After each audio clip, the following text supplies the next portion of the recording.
ഐശ്വര്യത്തിന്റെ പൊൻകണി കണ്ട് മലയാളികൾ ഇന്ന് വിഷു ആഘോഷിക്കുന്നു. മലയാളിക്ക് പുതുവർഷം കൂടിയാണ് വിഷു. പടക്കം പൊട്ടിച്ചും വിഷുക്കൈനീട്ടം നൽകിയുമെല്ലാമാണ് വിഷു നമ്മൾ ആഘോഷമാക്കുന്നത്. കണിത്തളികയിലെ കൊന്നപ്പൂവിന്റെ നൈർമല്യം പോലെ മനസ്സിലെന്നും ഐശ്വര്യത്തിന്റെ പൊൻപ്രഭ ചൊരിയാൻ ഈ വിഷുവിന് കഴിയട്ടെ.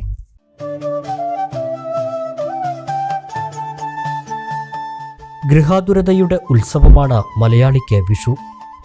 ഐശ്വര്യത്തിൻ്റെ നല്ല നാളുകളിലേക്ക് കണി കണ്ടുണരുന്ന സുദിനം.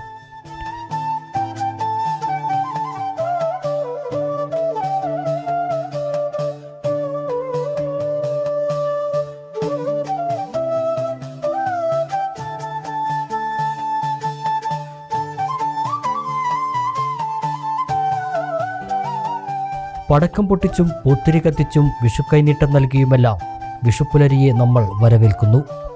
മീനൻ രാശിയിൽ നിന്നും മേടം രാശിയിലേക്കുള്ള സൂര്യൻ്റെ സംക്രമണ നാളാണ് വിഷുവായി മലയാളികൾ ആഘോഷിക്കുന്നത്.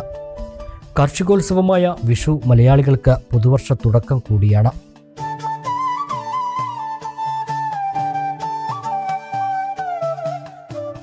കാലമേറെ മാറിയിട്ടുണ്ടെങ്കിലും കണി കണ്ട് വിഷുപ്പുലരിയെ വരവേൽക്കുന്ന മലയാളികൾ ഇന്നും പഴമയുടെ ഓർമ്മകളെ നെഞ്ചേറ്റുന്നു. കൃഷ്ണവിഗ്രഹത്തിനു മുന്നിൽ നിലവിളക്ക് തെളിയിച്ച് കൊന്നപ്പൂക്കളും കണിവെള്ളരിയും കായ്ഫലങ്ങളും നാണയത്തുട്ടുകളും വാൽക്കണ്ണാടിയുമെല്ലാം വച്ചുള്ള വിഷുക്കണി ഐശ്വര്യത്തിൻ്റെ നല്ല നാളുകൾ പ്രദാനം ചെയ്യുന്നു എന്നാണ് വിശ്വാസം. മുതിർന്നവർ ഇളമുറക്കാർക്ക് വിഷുക്കൈനീട്ടം നൽകി സമ്പൽസമൃദ്ധമായ ഒരു വർഷം നേരുന്നു. കുടുംബാംഗങ്ങളെല്ലാം ഒത്തുചേർന്നും വിഭവസമൃദ്ധമായ സദ്യ ഒരുക്കിയുമെല്ലാം വിഷുദിനം ആഘോഷപൂർണ്ണമാക്കുന്നു. മനസ്സിൽ നാടിൻ്റെ നന്മയും നനവും നിറയ്ക്കുന്ന ഉത്സവമാണ് വിഷു.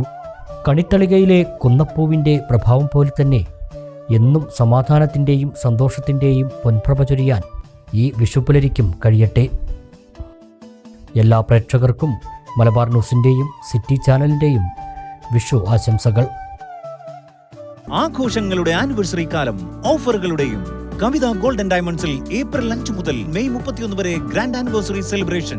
വേഗമാകട്ടെ, ഈ ഓഫറുകൾ മെയ് 31 വരെ മാത്രം.